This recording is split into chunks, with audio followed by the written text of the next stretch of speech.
Hello, welcome to another episode of Guns and Yellow Ribbons. My name is Fergus. Football season started. No voice. You want to hear me yesterday. Guys, we're going to do this. We are going to look at the Arsenal versus Wolves game, the tribute to Super Kevin Campbell, and the first day of the season. What a day. You're going to love this. Welcome to another podcast by Guns and Yellow Ribbons. This is your Arsenal podcast by Arsenal fans, for Arsenal fans. Enjoy the show.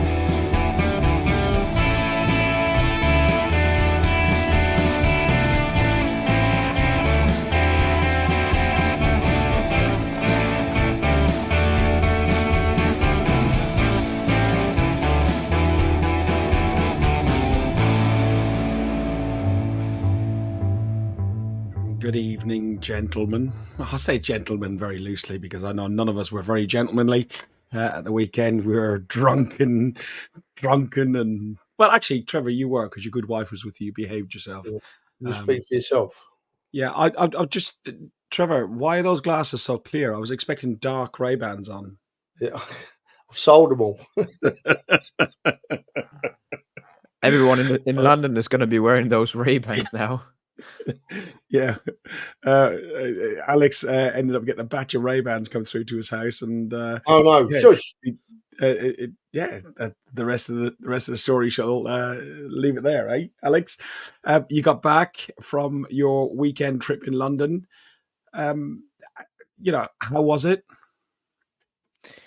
It was good, but I feel shit today. I really do. I'm still feeling the effects of all the beer we had on Saturday. But yeah, it was great seeing all the good people again and watching the Arsenal win again. So yeah, it was a brilliant trip, and I think Jens, my mate who I brought along, he enjoyed it as well. He certainly celebrated more than once on Saturday, didn't he? Let's look at his celebration, shall we? This is 11 or 12 o'clock at night. The boys are on the way home. 1 or 2 pints too many, and we got home to Fergus's house, and we were trying to figure out how to get the key out. And I felt like it was mission impossible. I've got another video of Jens, which I'm not going to show, which he staggers into the bush. But yeah, what's this when he gets the PIN code to get get the key? Yes! What a celebration! What a celebration! Dan, you done 10 weeks in Cyprus, being healthy. I think you said one night in Ayia Napa, and that was all the drinking you'd done. You kept on texting me saying you had about less than 10 beers in 10 weeks. I think you made up for it, don't you? I don't like you not very much anymore.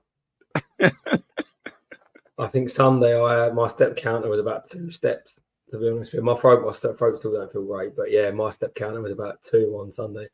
And not even able to get a steak bake. I had no energy to even go. Not even get a steak bake. So, yeah, I'm not pleased to be back seeing you lot again. You ruined me for another weekend. Listen, it all started on Friday night in my garden. Alex and my wife and Jens, we had a barbecue, watched the Man United game, and then we headed down to the Woodbine, where Trevor, your flag that you done for Super Kev, which has already had a little bit of a tour and already been all over the Arsenal website. This has had pride of place in the Woodbine. Mihal put it up for us. How good was that of Mihal to even just like make the actual space for it and everything else, and just the reception it got? Yeah, he's brilliant, and he's so good to us, Mihal, in the pub. He said, "Yeah, I'll stick it on the wall," and he just went and got a drill and just screwed a couple of screws in his wooden wall and hung it up, and it went down really well. You know, lots of people were proud of what we've done and pleased with what we've done. So that was it. It's going to do the rounds this year, and yeah, it's just showing a bit of appreciation for the great man, isn't it? That's all, you know. Yeah. It was weird because we had such a long day on Saturday.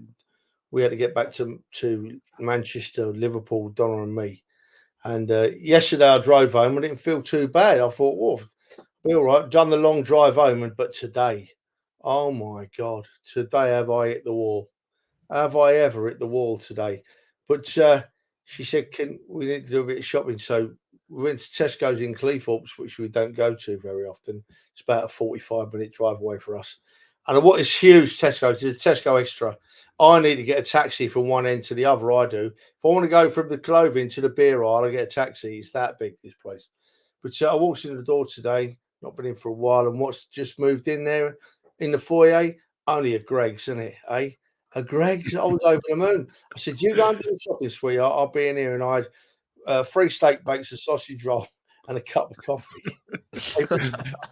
Hey, listen, can somebody send me that video of Sam with the steak bake? Because people are going to see this reference.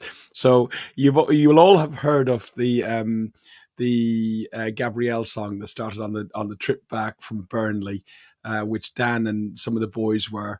And Sam is one of our good friends who comes home and away with us and everything else. And you get a random message from him on a train after, was that the last game of the season or whatever it was? And it's semi-incoherent, but he's just got, oh, I've not eaten all day.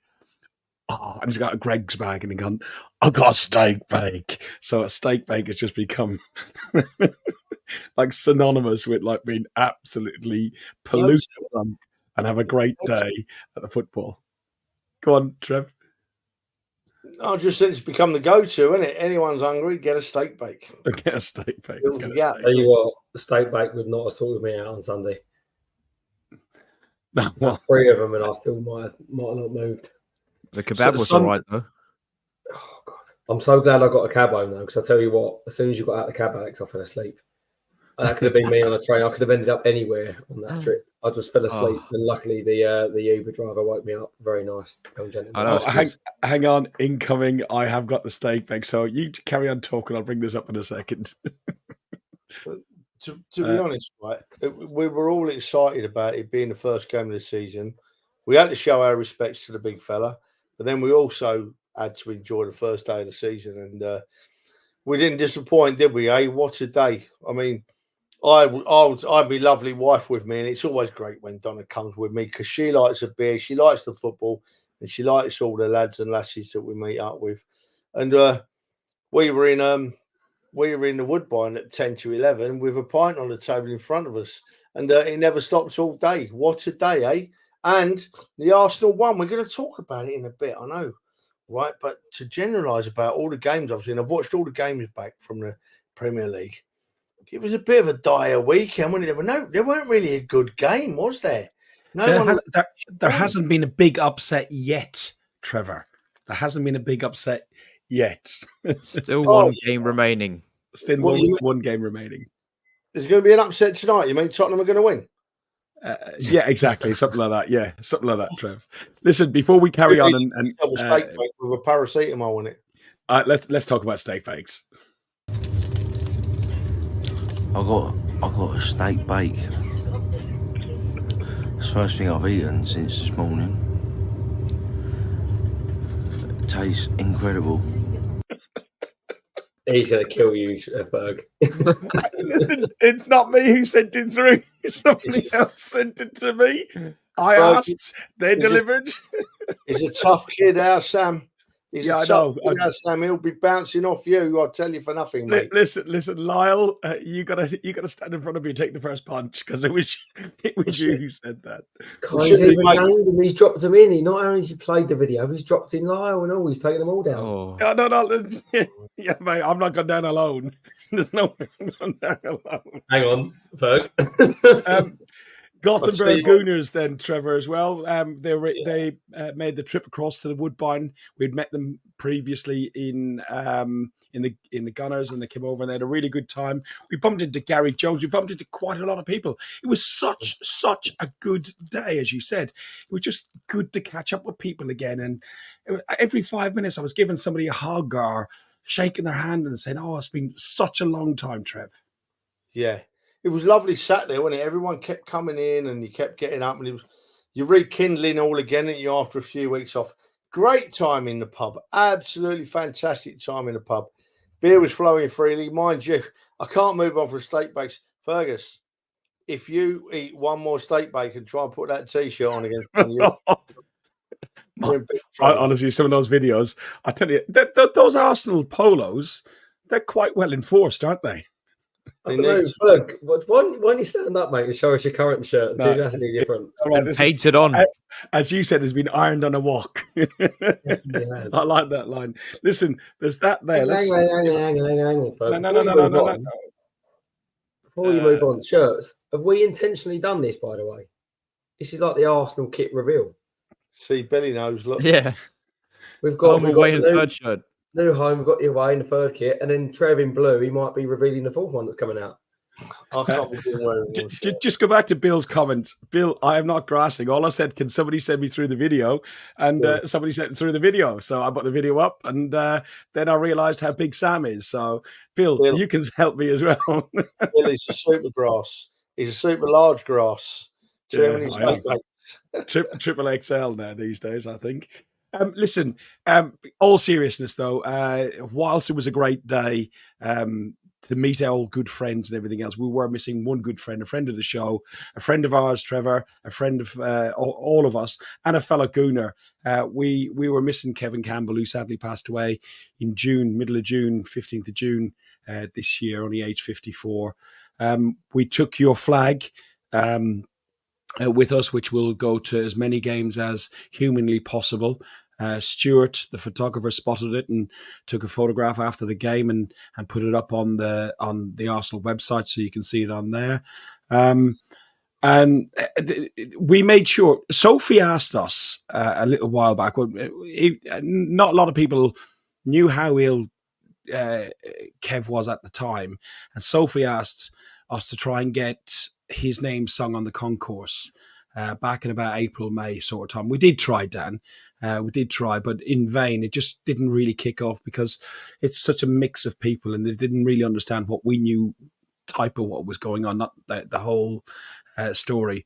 But boy, did we make sure that the concourse paid their respect to Kevin this weekend. And when they done the appreciation in the stadium and the round of applause and they played the video collection, Dan turned to me and goes, "What are we doing then? Are we singing his name?" I said, "I don't know. Let's just wait and see." I think I don't know if it's a minute silence or applause, and then start clapping. And Dan went, "Sod this! Come on, Ferg, Super Kev. What's this compilation? This is some of our videos, some of the stuff I got off YouTube as well. So I'm not claiming to own it all."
On the 15th of June, we lost an Arsenal legend with the passing of our national forward player, Kevin Campbell, who died at the age of 54. We are praying for our here today. There is an Arsenal that still here.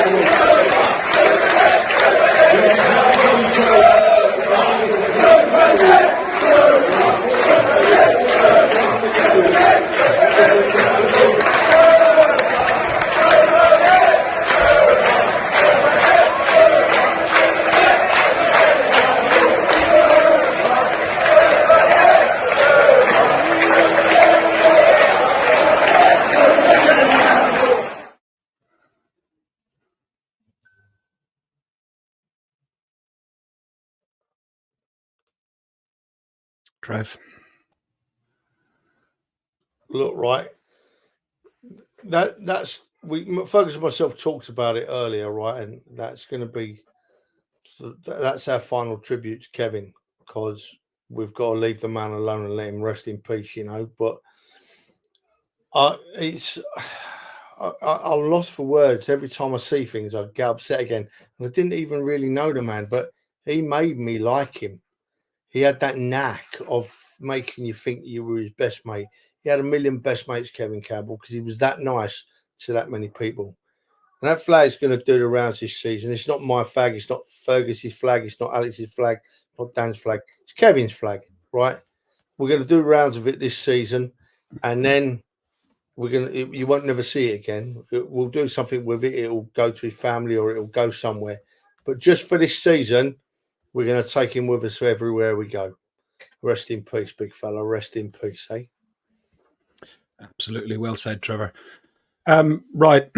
We now move on to the Arsenal Wolves game. It's a traditional kickoff, a 3:00 kickoff on the opening day of the season. It was a sun-kissed Arsenal, the Emirates Stadium, the first time since 2013, since we had a kickoff at 3:00. And looking at the lineups, Alex, let's look at the Wolves lineup and then the Arsenal lineup. So if you talk us through the danger men that you thought in the Wolves lineup, which was Sarr, Doherty, Moscarella, is it? Totti. Oh, Jesus, I'll leave you to do all that. Yeah, careful with that. Careful. Well, oh dear. You're getting yourself into trouble there, Ferg. Yeah, I am.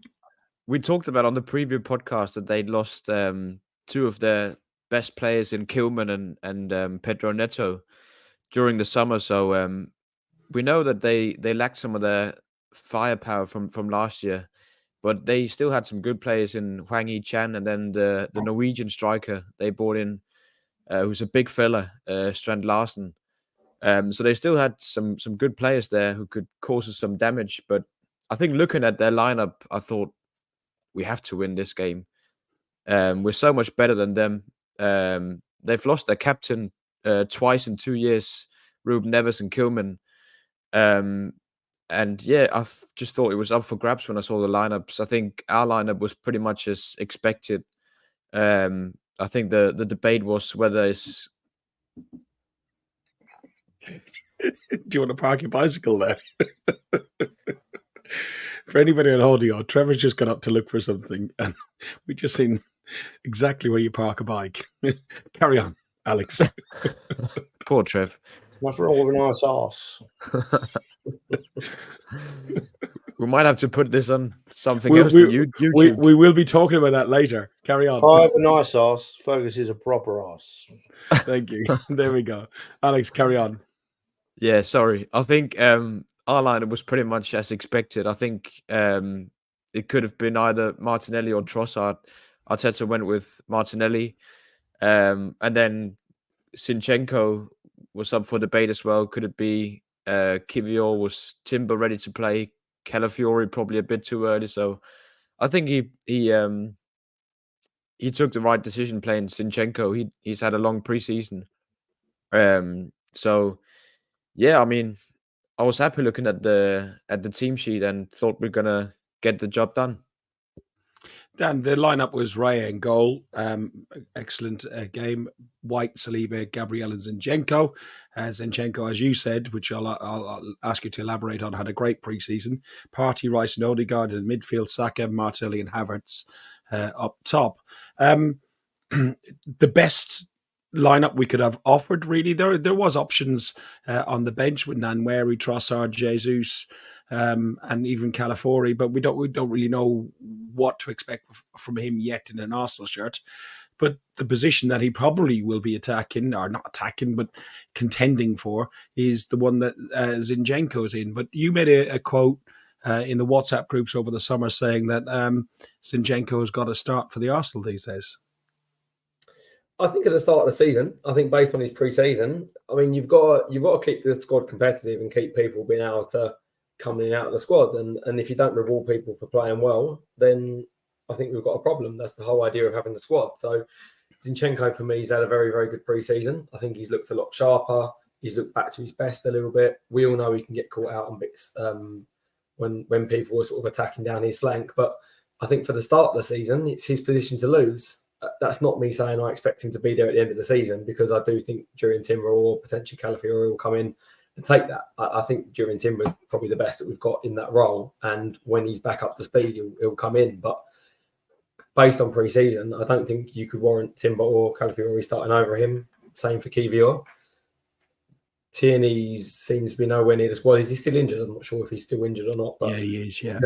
There's not really many other options at the minute that playing regularly and that are in good form. So I think he deserves it. And if he doesn't make mistakes, then I think he won't lose his place for a few months. But we all know Zinchenko, I think, when you have a likes of a Mo Salah attacking down that wing when we're away from home, I think long term that's not going to be him. But then there's another position in Trossard. I'm a little bit surprised Trossard hasn't started over Martinelli. I think Trossard's not put a foot wrong since maybe the second half of last season. And if anyone deserves a start, I'd probably say him too. So that did surprise me a little bit. I think other than those two, that's probably our strongest 11. I don't think anyone else comes in for Partey when Partey's fit. He's a very, very key part of our squad. And if we're going to do anything this season, a fit Partey is a key part of that. Allows Rice to be in his natural position. And I think it just gives more space to the likes of Erdegaard and Havertz as well to play when you've got that balance. And then when you've got a player like Saka that can do what he did on the weekend, it's perfect balance in the squad. So not a million miles away, but maybe one or two changes in the next few games. Trevor, we started really, really strong. Ben White had a few shots from distance. Saka came close with a low shot that Jose Sa saved. On 25 minutes, though, Havertz scored, and he scored a proper number 9 sort of goal. Zinchenko won possession in the middle of the park. He slipped a neat pass through to Saka, who waited to pick his moment and put a cross in. Saka said afterwards that they'd been working on that in training. Havertz said afterwards that they've been working on that in training, and he knows that when Saka gets the ball, the type of ball he's going to put in. But it was a really powerful header into the back of the net that beat the keeper. Proper number 9 sort of goal. Yeah. Well, do you know what? I found the whole weekend of football really interesting, Ferg.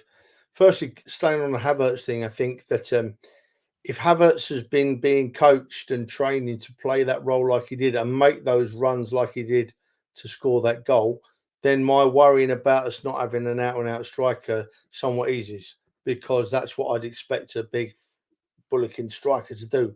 Make that run, rise above the defence and put it in the back of the net is a different option, because none of our other forward players can do that, because they're simply not of that stature. But it was a funny game, Ferg. I honestly felt, look, I had to watch it back because I was so drunk, during the game, I'm a bit blurred, but I've watched every game back from the weekend, and I've watched them all, and it all seems like these teams, first game of the season, they all seemed a bit jaded to me. Just didn't seem like we were seeing players fly about the park like you would expect. Well, Trev, when have you seen Declan Rice get cramp in a game? And he had a cramp. Wolves are an half-decent side, in my view. I've had a bit of a chat about it on Twitter today. Some people think that they're not so good, but I think they're an half-decent side. But they just seemed laboured, and we seem just that bit less laboured and have the better players. We're a better side than Wolves. So we won the game, but I just wasn't excited by watching any teams play football at the weekend. Whether it's just me being older and seeing it differently, I just weren't fired up by any performances. We've won comfortably enough. So pleased that Havertz scored that goal, like you boys just said. Really pleased that Saka took the time to look up and clearly knew where the run was coming from. I'm sure of that, right? So that's been practiced on. And lastly, so pleased to see Saka picking up exactly where he left off last season. 2 or 3 times last season I had this thought, and I had it again on Saturday. As soon as you see him with a yard of space cutting from the right onto his left foot into the old inside right position, you know what's coming. He's that good. You know what's coming, So I'm very happy with the result, very happy with the score. Have they not had enough rest? I don't know. Or is it just I don't think they have. I think you can see that right across all the teams. Like Pep has complained about it, and Ten Hag has said that his team hasn't gelled. The preseason seemed to be a little bit shorter for them. I know you jumped ahead a bit on the game there, but if we look at the next thing that really stood out for me in that first half was it the first half, Alex, when Raya made that superb save. I think it was, wasn't it? It was that because it was down our end. A superb piece of goalkeeping kept our lead intact. 10 minutes later, Wolves won possession back in our half, and Chan crossed the ball to Larson, who heads it goalwards. And I think on this occasion it was Gabriel. But also later in the game, Saliba got caught out a little. Let's have a look at the talk to us. I'm going to play the video. Keep on talking over because hopefully then YouTube won't kill us. It's the only video I'm going to show. But just talk to us about what you thought of the save and the defensive performance by Saliba and Gabriel. Yeah, I think many times last season, the clean sheets we got was very much because of Gabriel and Saliba. And I felt like on Saturday it was more of a Raya clean sheet because of the saves he had. And yeah, it was interesting seeing Joe Hart's analysis of Raya on Match of the Day, where he talked about the fact that Raya gets so much involved really helps him, because sometimes it can be really difficult being a goalkeeper for some of the top teams who control the game so much, where to the point where don't really get involved, then they can get caught off guard sometimes. But Raya being so much involved just helps him be ready in those moments where something happens. And yeah, that was a brilliant save. He nearly got caught on the wrong foot, but managed to show off his agility and his strong hand and keep out the header from the Norwegian striker. So yeah, brilliant by Ray. I thought he had a really good game. And yeah, like some of the things Trev said about the players, yeah, Declan Rice, I thought him and Saliba looked quite tired, and obviously they played in the Euros, but it was interesting to see Saka, as Trev said, he just looked ready, even though he didn't have a long preseason or much rest. He just looked ready from the get-go, him and Havertz as well. So that was really, really good to see. Dan, that's interesting to what Alex has just said. There's like Saka scored an assist in this game. His assist matches.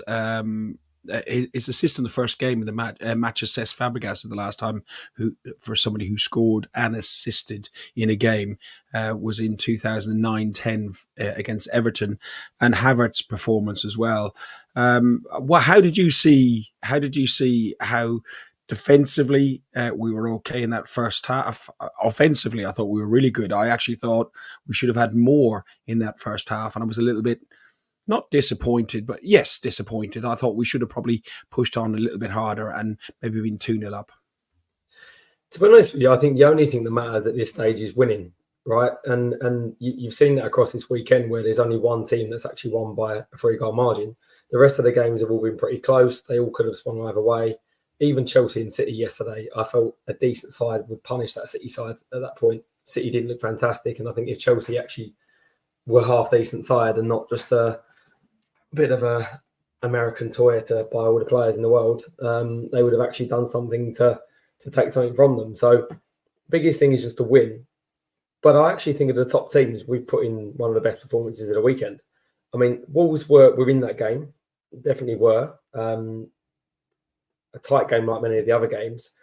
But this stage of the season, it's near enough a toss of the coin of, do you have a great performance or not? You know, you're back in the swing of things, first competitive game of the season. You can't replicate that in pre-season, whatever you do. Even without the Euros pre-season, some people's fitness levels are very different. Some people were on top of it during the break. Some people were not quite on the same fitness regime. Some players are just naturally fitter than others. So I'm not surprised that everyone's a bit up and down. And you won't start to see that really. You don't normally see that until after the first international break. That's when you start to see teams get a bit more fluidity in their play, back sort of the patterns of play that you'd normally expect, and then you start to see some real decent football. Yeah, if we go into the international break, win our games, that's all we need to do at this stage. Totally agree, and that also coincides when the transfer window is over and everyone knows where they are and they're all settled in for the rest of the I don't season. like the window being open when teams are still playing. It should be settled. There's players, even like today before the Spurs and Leicester game, you've got a player sold from Spurs to Leicester like an hour or so before they play each other. It's not right. You'd like to have a settled squad, but I agree. Wolves looked better in the second half. After the restart, they introduced Kuna, and Havertz came close early on in the first half. But Wolves nearly had an equaliser when Antinori, is it? Jesus Christ! I used to have an Antinori. We got Antinori as a new player. Antinori? Yeah. Who is that? Yeah. Who is that? Alex, help me out. He's called 8 Nori. 8 Nori. Okay, 8 Nori. The wing back. He's Andy Nori from now on. He was just off target from 25 yards. But you just looked really fragile. Trevor, Saliba again came short to Gabriel.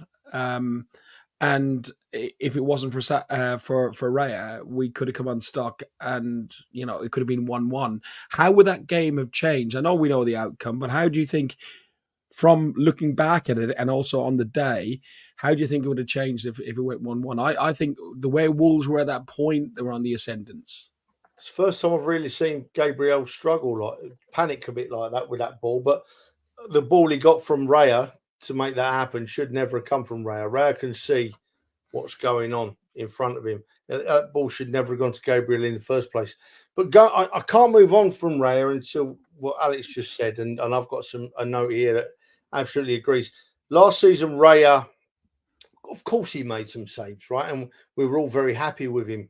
But he had that wonderful defence in front of him looking after him. And for me, first game of the season, he had to earn his wages at the weekend. He had a bit of work to do, and he did it well, didn't he? Good saves, commanding in the area. And do you know what was really nice? To watch Match of the Day, and they've got a new summariser on there, Joe Hart, right? A player who has played in a specialist position at the very highest level for many, many years, is exactly the right person to give an opinion on goalkeeping. Right, and he spoke very highly of Raya, and I agree with every word of what he said. So, yeah, and I've forgotten what your question was anyway, Ferg, but I couldn't move on from Raya until we'd given him the praise he rightly deserves from that performance on Saturday. My question was, they came close, and it wasn't from that mistake that Saliba, with a bad pass to Gabriel, and Raya's intervention, how with the momentum that Wolves had in that game, if they'd got one back, do you think the outcome would have been very different? Could you think if Wolves could have pushed on? Do you know what, mate? I didn't think that they had momentum all game. They made chances, but it wasn't momentum. It wasn't ongoing. We bossed most of the game. I felt they had the first 20 minutes of the second half. Really? I didn't see it like that, you see. And I just thought that, they played a bit better, but they weren't bossing us. They made some chances, but apart from the one where, as you say, Raya just saved, then the great save in the first half, we weren't panicking, were we? I always thought we had another goal in us if we picked it up, if we just stepped it up. And like Alex just said, once we got to the ball to the only player that looked like he was really bang on and ready to go for it, we scored again, So I don't know. I don't think Wolves are a bad side. Melvin Marks has pulled me up on it today and said that he thinks Wolves are a bad side, but everybody sees games differently. I don't think Wolves are a bad side. I think it was a bit of a quiet game, bit of a strange game. Wolves had some chances. We were the better side, and we won the game as I would have expected us to do, scoring 2 very good goals in the process. And no, I'll leave it a minute. You carry on, Ferg. I'll come back on that in a minute, mate. Go on. Well, I was going to diverse off of our game a bit, so let's not for now. Well, no. Let's just, because we're up 74 minutes now, so we're looking at Saka cut inside from his left foot, thumped the ball past unsighted Sa to ease the tension. We got that goal back, his 59th goal for Arsenal, which is quite significant, Dan. That Kevin Campbell was remembered. I know we said we're not going to go over it, but it was just significant that Kevin scored 59 goals for the Arsenal, and that it was his 59th goal.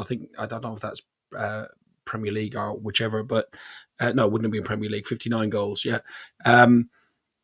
Saka's goal, outstanding. He took it really well, and I just loved his celebration as well.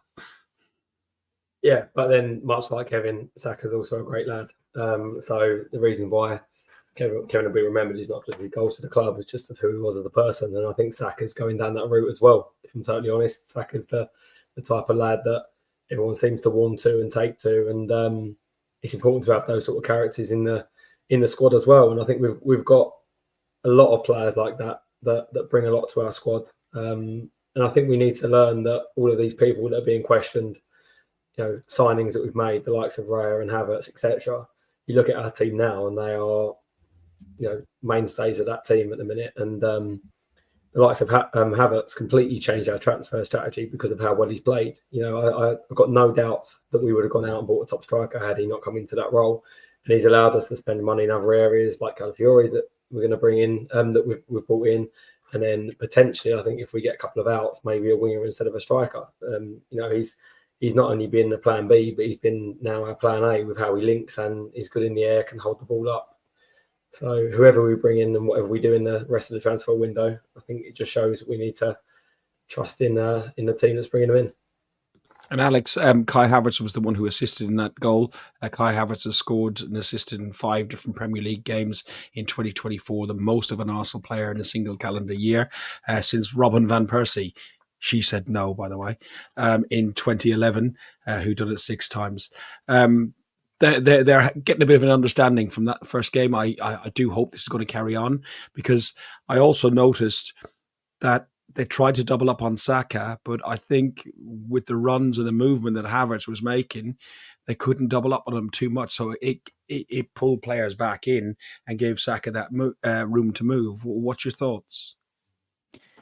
He's starting to give me a bit of Iron Robin vibes, Saka, where I think everyone knows what he's going to do. The defenders knows he cuts in and he's got a dangerous left foot, but they can't defend it because then they'll open up, give him some space on the inside because they think he's going to go to the far post, and he just banks it near post. So yeah, he's really turning into a world-class player. He is a world-class player, and he's only 22. And I think he's just going up, but still. And yeah, on Havertz, I think it was really important that we scored 2 goals from open play as well for me. The last preseason game we scored 2 goals of corners, so it was nice to see us get 2 good goals from open play. And yeah, in regards to Havertz, I think he just showed that once again there isn't really a better number 9 available right now that we can go and get. So there's been so much talk of us needing a new number 9. All the pundits are saying we need a new number 9 to win the league. I'm not sure we do, because I can't see many other players being better than Havertz at the moment. The form he was in towards the second half of last season when he actually played as a number 9.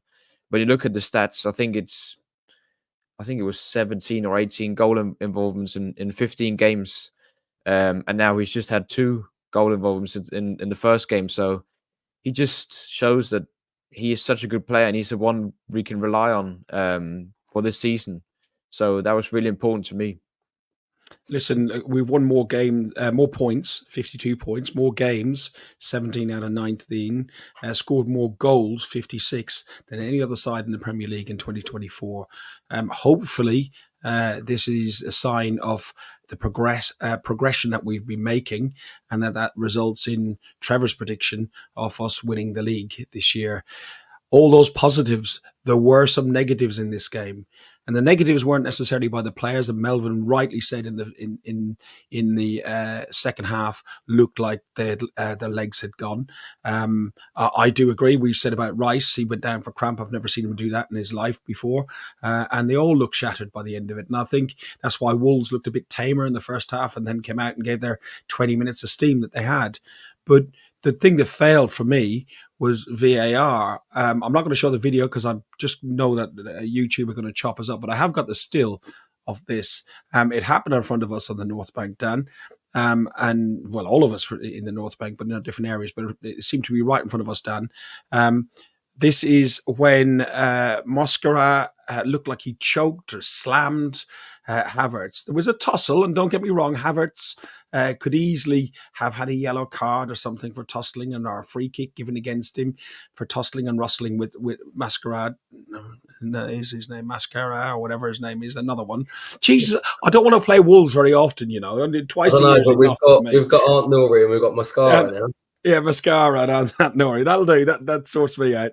But Trev, I did. Hang on. I didn't know at first if the guy he fell onto his throat, but I've seen it from various different angles, and some of it looks really vicious and should be an instant red, and some of it looks like was it a bit accidental and he ended up landing on his throat? Well, I don't know. I was honestly, I think people make a meal out of some things, right? And if you slow down any image and you could make something look a lot worse than it is, I'm not suggesting it wasn't even intentional.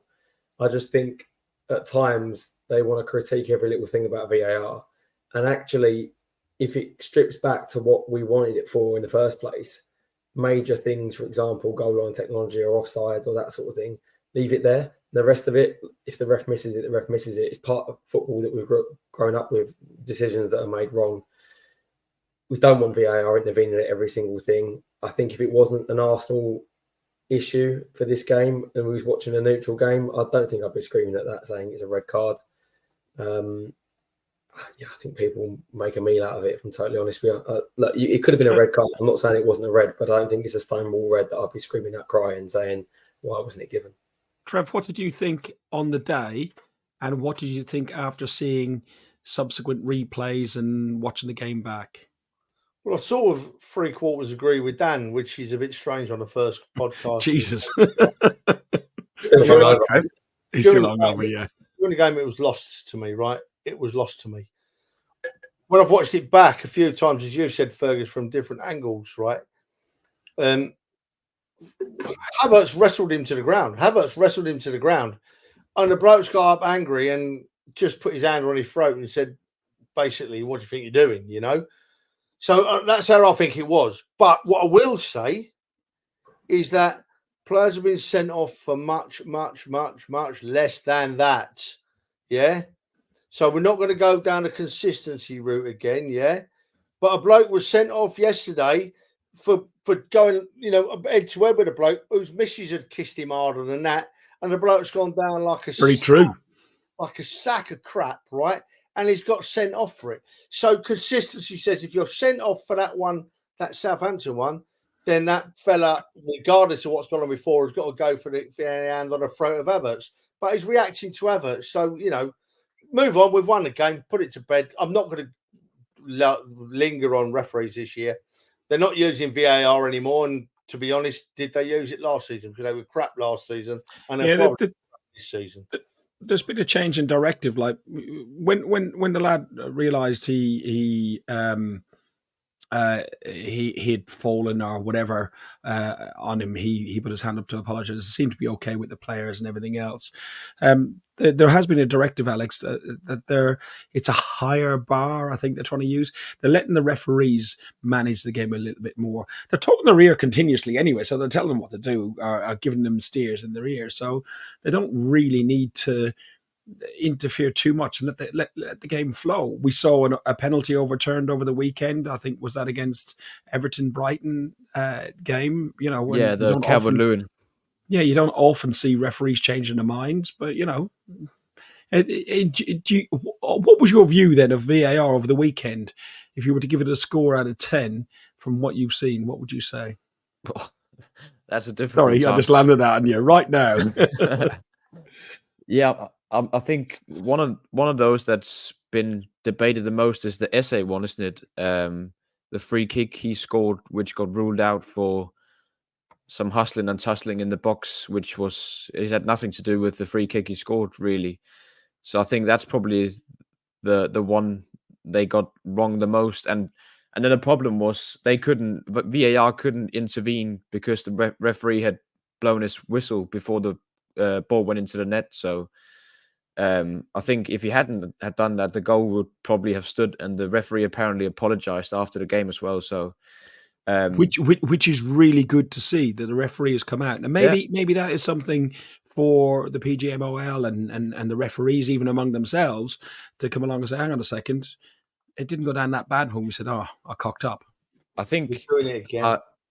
I appreciate like the initiative of trying to be more transparent with the Twitter account they've got as well.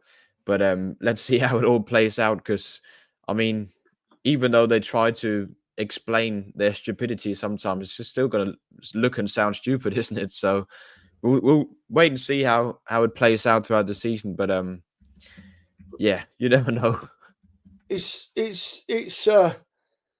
absolutely baffling, right? Why do they need guidance for VAR? Why do they need some things you can look at, some things you can't look at? Or a yellow card you can't challenge, a red card you can challenge, a penalty this of. Why do they need all that guidance? If these blokes were competent, the VAR can just watch the game, and when he sees a clear error, he can just say to the ref, "You've missed an error there, mate," or you give that yellow card there and the bloke's not touched him. Come and have a look.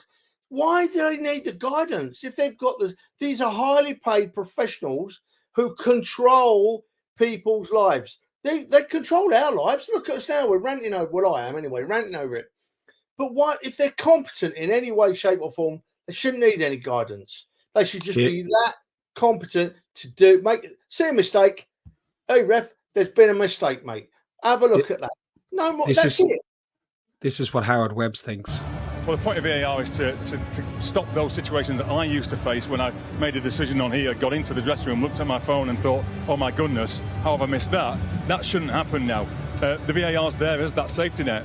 But what I don't want is situations where, there's some situations that could split opinion 60-40, not only in the public, for you guys, for the players, the coaches, also for the officials. And one VAR in 1 week will recommend a review, and in the same week a different one won't. And I think that would create a situation where people lose faith in what it's for. Well, it's funny that, because I was just about to say that, and I didn't know he was playing that clip.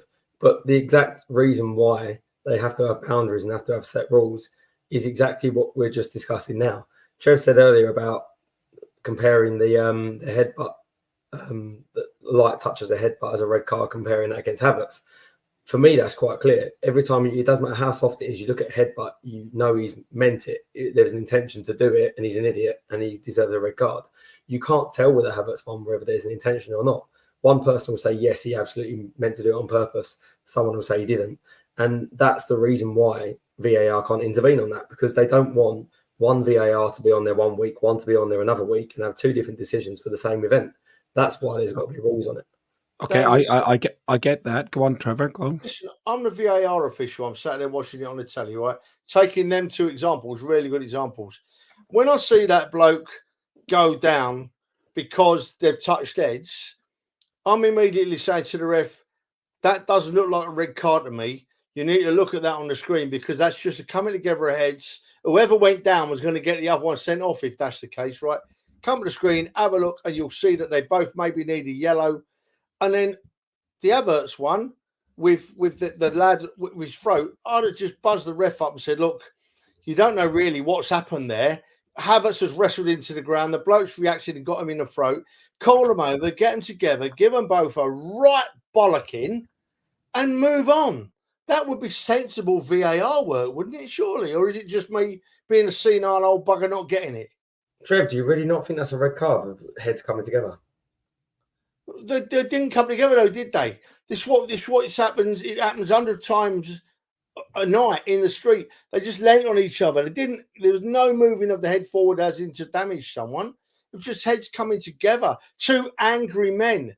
Now, taking the situation, taking the pressure off the game, taking the high profile these people are, for me, the bloke that's gone down is more culpable than the bloke that's got sent off, because his play acting, his cheating has helped them get the advantage. Well, let me put this another way, Trev. If someone throws a punch at someone on the pitch and misses, is that a red card? No. No, of course he's not. Really? Of course he's not. He's just getting back. If you throw a punch at someone and you miss, you're saying it's not a red card. Yeah, but how do you know You he's know- not just swinging it out of jest? You know what I mean? How do you know he's not swinging? That is not a headbutt, Dan. If you think that's a headbutt, son, don't go No, out. I'm not saying it's a proper headbutt. I'm not saying it was anything more than a little puff of air on his head. But You know what? can't It's hit really, into someone. it's really strange because I agree with both of you. I agree that it's a headbutt that needs to Get be off the fence. acted upon, but I also think Trev's bang on that the guy who falls down like he's been shot needs to have some retribution on him as well. It might stop some of the play acting. It might stop some of the simulation that's going on. And you saw through the Euros there was a few people that were picked up on simulation. I don't know. How many times have I said it? Best cheats win games. Yeah, Best cheats win games, and that's what happened in that situation. The bloke that had the common sense to cheat got the other one sent off. Well, look, somebody who done some cheating, and to be honest, if it was down the pub or if you done this in your workplace, it would be deemed as a police intervening offence. It was this mascara guy again. He decided to get up close and personal with Gabriel Jesus. I'm getting Alex, flashbacks to Trevor bending over a minute ago. we're very similar, and that's what we said. You just needed Donna's hand to come across, and it was like a recreation. That was Donna's hand, wasn't it? Really? Yeah. Alex, surely VAR. If we use this with VAR, one, the incident, which subsequently left Jesus getting a yellow card. You can't rescind a yellow card. Yet again, VAR should be coming along and say, hang on, ref, you want to go to the monitor review this. That is a violation of a person. Surely that's less debatable of a red card issue than the Havertz one. No, sorry, Alex. Wait a second. Go on. If someone does that to our young Dan as he's walking down the street on He'll a love Saturday it. night drunk, squeezes his backside, that person's going to prison, getting locked up for the night. Yes. In this very correct world that we live in today, right? In this very correct world that we live in today, you do that to someone on the street and the policeman's going to lock you up. You probably want to dance with you first, like, you know, and wave his truncheon in your face, but then he will lock you up eventually, you know. It's I can't believe it. I can't believe that Jesus has got a yellow card and he's not allowed to appeal because you can't appeal yellows. Alex, I'm sorry, son. I'm sorry. Go on. It was such a weird situation. I didn't see it in the stadium because I was a bit drunk, but I saw it afterwards, and I think I don't think I've ever seen that before. Guy sticking his finger up another player's bum. So I don't know. It depends how the referee Happens in Denmark all the time, Alex. I've been told. You fucker. Oh, come on, move on. Oi. Yeah, so I wouldn't know how to interpret that within the rules of the games, but you could certainly go and say that's violent conduct. I think I'd put it similar to the situation with Cucurella a couple of seasons ago, where he had his hair pulled quite violently, and people wanted. Alex, somebody pulled your hair, pulled your ear, pulled your shirt. Okay, somebody's hair being pulled, if they got longer hair, could be taken as a bit of violent conduct. But somebody, you know, messing about like that, that's beyond that level. For me, I'm sorry. If somebody done that to me, I am just surprised that Jesus only got a yellow card, because as much as I love you guys and you're really good mates of mine, if you'd done that to me down the Woodbine, there'd be blood spilled. Honestly, Trevor, do you not agree with me? I do. If someone did that to you in the street, you'd be rightfully angry, and the person that did it to you would likely get locked up. But on a football field, it appears that that's different. The bloke that takes it takes it. He's can't. Mate, listen, to try and bring him to, and you can't appeal it because it's a yellow card. What a load of old crap! And surely the refereeing board need to address that as well and maybe take retrospective action. All I'm saying is normally the hair pulling comes before what happened to Jesus, but I better not say too much. I'll get in trouble. Yeah, listen, we know about you and your Norwegians, so we'll leave it there. Yeah, okay? Dan's on mute for the rest of the show. Now. Yeah, I'm done. We can't let them win this season. I can't speak because I'll get in trouble. Yeah. Right. Listen, the game finished with you had Andrew and Trevor and young Theo with Stuart taking the photograph of Kevin's flag. But then we finished on the concourse with a good photograph. Me and my grandson, that's Jens, that's obviously Alex, and the choir boys. We had Ben Bennett and Flag Boy. Choir boys. That shirt is extremely tight, isn't it? A bit tight, That's isn't it? super strong, that shirt, honestly. I don't know what's happened. I wouldn't want to see your grandson's face when we lose. Jesus Christ! Come on, I messaged him. I messaged him and I come along and said, "Oh, Joseph, you're really happy to be at the football with Granddad, aren't you?" Tell you what, though, Trev, if you was related to Ferg, I think I'd have that face 24/7. So, yeah, this is true. Yeah. Right, our next game is away to Villa. It's our first away game of the season. It's key to get 3 points here. We've got 3 difficult away games in the sense of we've got Aston Villa, who done the double over us last year.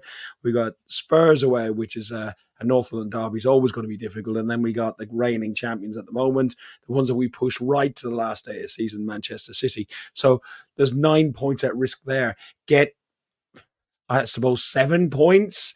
Get 9 points, and wow, what a bloody statement. But it's key that we get a result in this game. Alex, the Villa seemed to stop Odegaard playing last season at Villa Park.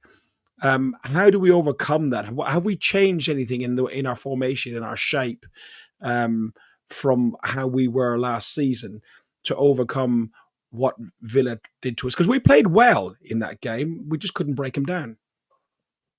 Yeah, I think we deserved to at least get a point in that game. I think, was it Eddie or Havertz that scored where it was debatable whether it was offside or not?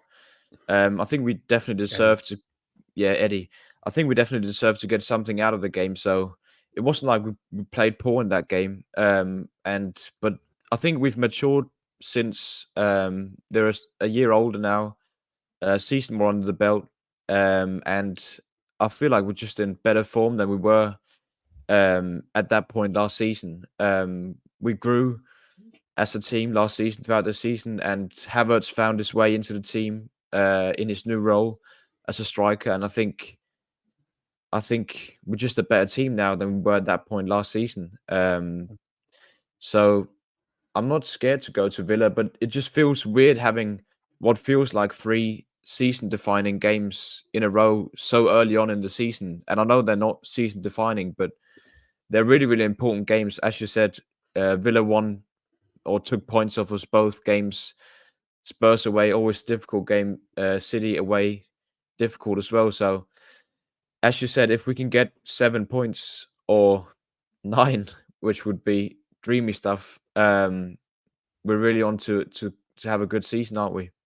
Yeah, exactly. Dan, I'm going to come to you in a second, but we got 188 people watching us right now, currently on X, on Guns and Ribbons. We've got other social media channels with Guns and Yellow Ribbons, in particular YouTube. We'd love if you just for a second went over, click the like and the subscribe button. It just helps out a little bit along the way. But yeah, Dan, 5 points, 7 points, 9 points. How do we overcome Villa? How do we tackle what they did to us? Because McGinn, I think, he bullied that midfield a little, didn't he? Do you know what? I think don't look at it as an individual game, right? If we get through these first 5 games and we're still in touch at the top, it's so early in the season, and we would have got Villa away out of the way, Spurs away out of the way, and City away out of the way. 3 tough grounds to go to, and we won't have to play them again. So when we look at the run-in and the back sort of 19, let's say, of the season, we've got those teams at home. And I think if we just stay in touch and we're there or thereabouts at the top after those 5 games, I think I'll be happy. So I wouldn't sort of go, I need these amount of points or this one's defining, we must do this, got to beat Spurs because I don't like them. But the rest of it, if we're still in touch, I think I'm quite happy. But you look at the Villa game last year, that's probably a bit of a dip of where our form was last year versus Villa that was massively on a high. They just, they'd beaten City, they beat us at that point. Villa were flying. So opposite ends of the scale in terms of form last year. We also went there and was very unlucky. I think the goal that was ruled out for, was it handball? I think it was in the end, and the one that was ruled out. Yeah, I think that's what was ruled out. Another day we would have come away with something there. And that was us sort of a little bit off form and Villa on top form. I don't think we should ever be afraid of going to play Aston Villa. They know we're near on our level. Like, anyone could beat anyone in the Premier League on any day, but we're a much better side. We've got, touchwood at the minute, our best 11 available still. I don't expect to go there and do anything other than win. So there should be no fear in our team at all. And also, them losing Douglas Luiz, I think, is a very, very big loss. Yeah, who they got in the middle to replace him? Onana. Yeah. Trevor, your final thoughts on this this Villa game, and also Onana, who, to be honest, we saw him when we were away at Everton. He's quite strong in that midfield area as well. It's really, really strange. This is what Dan just said, because all the words Dan just said is exactly what people were saying before we played at Wolves last season, almost word for word. What was being said before, certainly by me, I didn't expect us to go and lose at Villa, but we've got these 3 games coming up, and I should be thinking, City's the important game, right? But I can't look past this weekend. Right? I worry about Villa, and I've said this before, and I'll say it again. I worry about Aston Villa, not because they're players, but because they've got a superstar manager who knows exactly how to set his side up. He knows exactly how to set Aston Villa up to play teams, exactly as he did at West Ham the weekend just gone. Unai Emery will manage another big club one day. I've got no doubt on that. He's that clever, and that's what worries me about this weekend. We're not playing against just a team. We're playing against a manager that really wants to beat our club. And trust me, he will be doing his own work. Remember when he first came to us, Emery, someone was talking about him, a Spanish bloke that had worked with Emery was talking about him. He was saying, Emery just does not stop studying. He'll watch videos and films and videos and films and videos and films 18 hours a day. If he thinks it'll give him one extra chance in a game, right? And I'm not going to sing his praises anymore because he's not our manager anymore. But I am worried about this weekend because I know we're playing a man that's going to set a team up to beat us. Yeah, looking at form, looking at players, of course we should beat Villa. Look at what we've got and what we've done and where we are. Of course we should beat Villa. But trust me, it ain't going to be no easy win if we win there. Yeah. Listen, we'll do our predictions on Thursday, the Thursday prediction thing.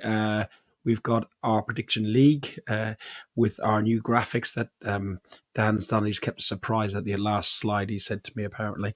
It's obviously something going to be derogatory towards me or Irish or something like that. Would I ever do that?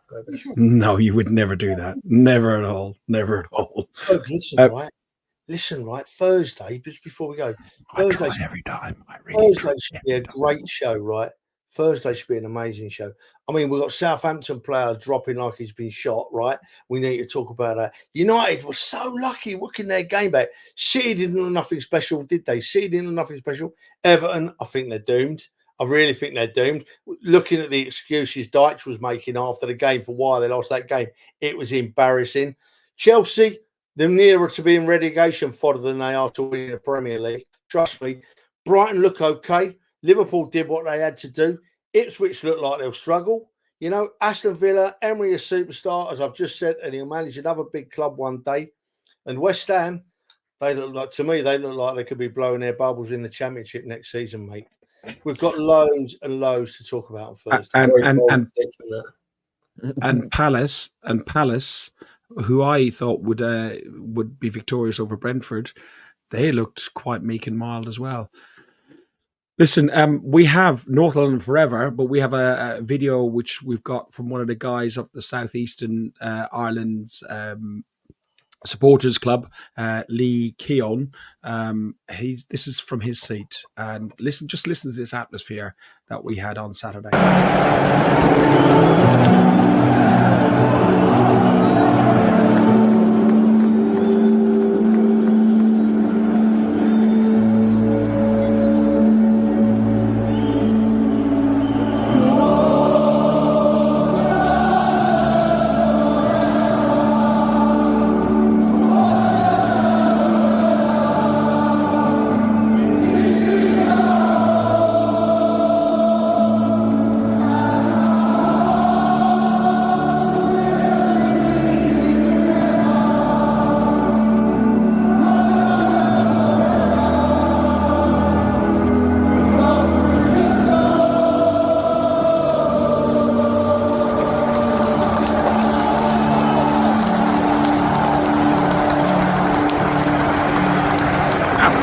Brilliant to see that, because we watch it in Block 5. We're fully active in it in the North Bank and everything else, but that's the seats of people who don't get to the games all the time, and everybody is joining in. Dan, you must love it, seeing everybody singing. I don't know, what's it like up there? We'll have to find out one day. Yeah, one day. Listen, on that note, we're going to go, but before we go, one last time, see you later, Super Kevin. We love you loads, mate. We miss you loads. You have been watching a Guns and Yellow Ribbons podcast by Arsenal fans for Arsenal fans. Up the Arsenal, up the Spurs. Thanks for listening to Guns and Yellow Ribbons, an Arsenal podcast by Arsenal fans for Arsenal fans. Follow us on Facebook at Guns and Yellow Ribbons or Twitter at Guns and Ribbons. And remember to rate and review us too. Up the Arsenal.